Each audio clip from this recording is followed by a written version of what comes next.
Hello and thank you for watching this video on Advent and Wreaths, Christmas Exposed, my short season or short series for this season. Before we start with the video, I do want to take a moment to also observe our week of mourning in South Africa. My sincerest condolences to all of us who have lost a loved one or suffered any damage of livelihood and trauma of being locked in and separated from the ones we love during this global pandemic. Also, condolences to those of us who suffered not just from this pandemic, the COVID-19 pandemic, but also from the senselessness of violence, crime and corruption that we suffer from dearly in our country and are fighting daily. I do hope and pray that during this season, this coming season of Advent, that God will make this a time of healing, hope, love, peace, and joy for us all.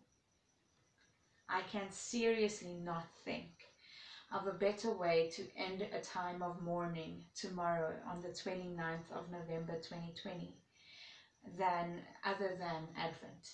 So Advent, and to explain Advent and Wreaths, I have a very entry-level technique wreath which I have attempted to make myself. I have 4 tall candles, and you can have them in colors 2 purple, 1 pink, 1 white. I had stock in white, and a 5th candle, and in my case a round candle or a bigger candle, significantly so, and I will explain later. So what is Advent? Advent is the holiday or the official season of Christmas. Why do I say that? It is the 4 weeks leading up to Christmas, the week of hope, the week of love, the week of joy, and the week of peace. And we celebrate it universally within the church. So all the denominations, even our brothers and sisters in Orthodox and Catholic traditions, celebrate Advent. And thanks to Martin Luther and the Lutheran Church in the 1500s, it even spilled over into the Catholic Church, and later on in all the later more modern Protestant Reformed charismatic churches, is a Christmas wreath and Christmas Advent candles. So before we start, Advent, as I said, the holiday of Christmas, the official start of Christmas season. Even though the shops have been marketing Christmas well ahead of time, our first official day is tomorrow, 29th November. So the word Advent is from the Latin adventur, and adventur means visitor or arrival or arrived, the coming, and it's also derived from the verb in Latin advenio, and advenio means I arrive, or I come, or I came, if it's veni in past tense, but it means the arrival. So Advent is the festival of the Advent Christus, the adventure, the adventure, or the advent of Christ in English. They're celebrating the coming of Christ and commemorating that.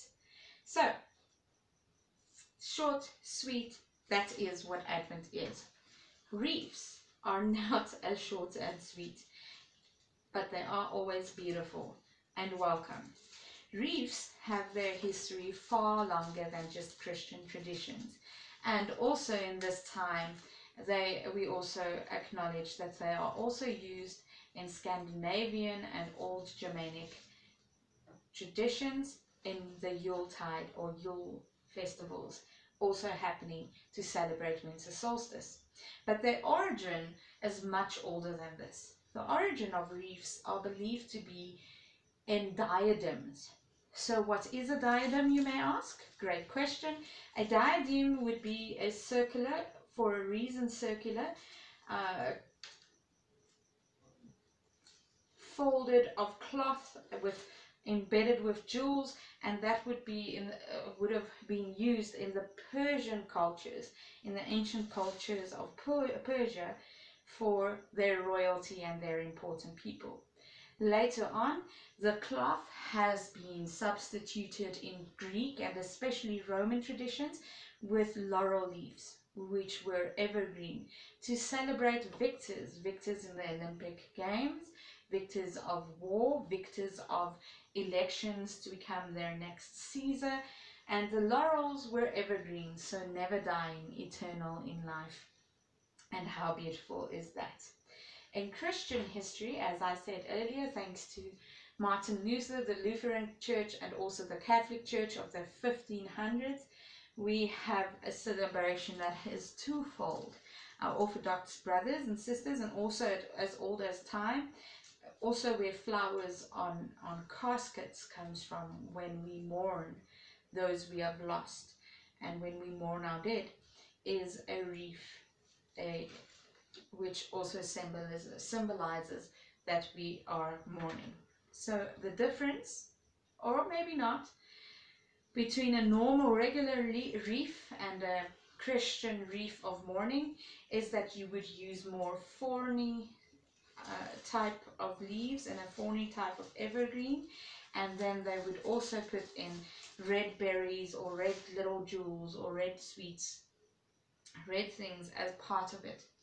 The thorn wreath to symbolize the crown of Christ, which was forced upon him upon his death, and then obviously the red symbolizing his blood spilling to pay the price for our eternal sins, so that we can have eternal life with Christ risen. So nonetheless, wreath, pretty simple, as you can see, from the word writhen, which is Old English, and writhen means twisted, as these twigs has been twisted. And if you're lucky enough to live in the Northern Hemisphere, you will be lucky enough to have pine or fir trees, and those make for better wreaths. I just used a normal evergreen tree branches from our garden just to make this one. So, as I said, Advent 4 weeks and an Advent wreath. Therefore, you can hang it, but I'm not really sure how you're going to put in your candles. So this one we'll let stand. The first one is a week for hope, and that is the week that we are celebrating tomorrow. And I will also be publishing a short video tomorrow celebrating especially the candle or the week, commemorating action points and reflection on hope. More so hope on the prophets and of their history, and God that gives us eternal hope through Christ coming.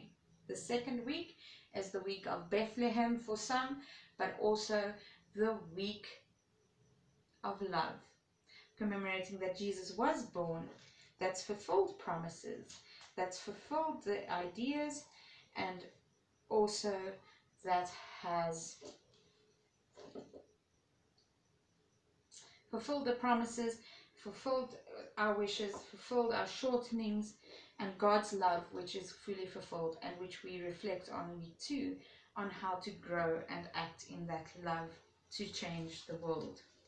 Our third candle is our candle of joy, and then we celebrate the story of those who first heard the story, the shepherds, the wise men, the usually excluded, the everyday gems, the Magdalene Marys of the story, and the joy God brings within us.